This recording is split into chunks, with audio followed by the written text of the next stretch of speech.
dictatorships and support peace and justice throughout the Middle East.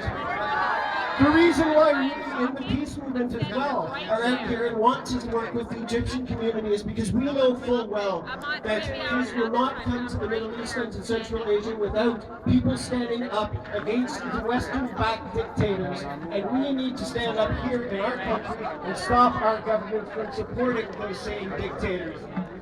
We were in Egypt at a conference over the course of the last number of years, a thing called the Cairo Conference, where we met with activists from across the Middle East and democratic activists from across Egypt. And it was incredibly inspiring to see the unity that was being forged under such incredibly difficult circumstances in Egypt. And we are seeing the product of that out on the streets right now. An inspirational and unified movement for peace and justice in the Middle East and in Egypt. And we here at the Canadian Peace Alliance and all of the Canadian people that we can talk to need to be really loud and really clear. Every time that people are rising against the tyrant, we're standing with you. We're standing in the cause of freedom and in the cause of democracy. Sisters and brothers, this is not the end of this fight. We are going to be out on the streets over and over again until we get the Conservative government in this country to understand the will of the democratic peoples in Egypt and around the region. We will see you mounting again, and we will be mounting again all across the country. Mubarak out now! Mubarak out now! Mubarak out now! Mubarak out now! Thank you. The people united will never be defeated. The people united will never be defeated. The people united will never be defeated. The people united will never be defeated. The people united will never be defeated. The people united will never be defeated. Now a few words of support from Sid Ryan, the President of the Ontario Federation of Labour. He is representing over 1 million workers in Ontario. This is a march today of the people in support of those in Egypt. And those in Egypt are the people who are in support of freedom for their country. Let's hear it for Sid. Sisters and brothers, I want to bring you greetings and a message of solidarity from 1 million unionised workers in Ontario, from the Ontario Federation of Labour. We want to say, we got a message. Kafaya Mubarak! Kafaya Mubarak!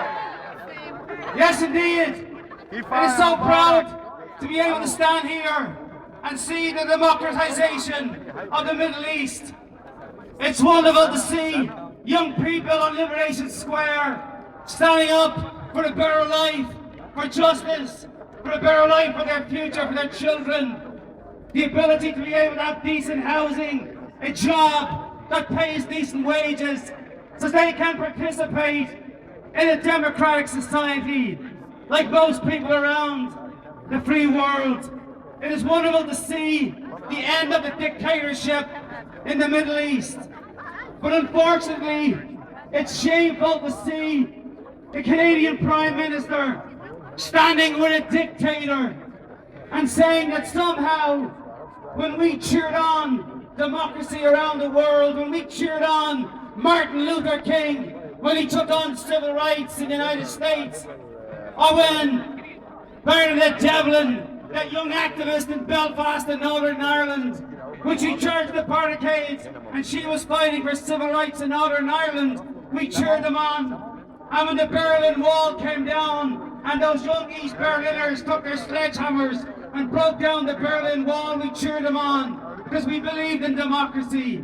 And somehow, when the Middle East and when the Arab world decides that they want to democratize, we've got people like Stephen Harper wringing their hands and saying, oh no, this may not be a good thing for the Middle East. We have to come in and fill the vacuum.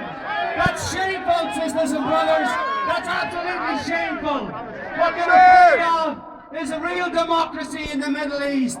Maybe they're afraid that the Rafah crossing might be opened up, and maybe 1.5 million Palestinians can taste freedom once again in the areas.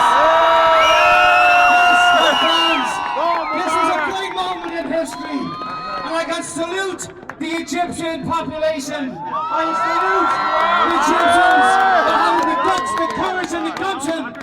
take them on in Liberation Square. Sisters and brothers, we're with you every step of the way, and we're going to see a new world order and a new way of looking at the Middle East, and in particular, a new way of looking at the Arab world, both Muslim and Christian. Thank you very much, sisters and brothers, for bringing that democracy to the Middle East.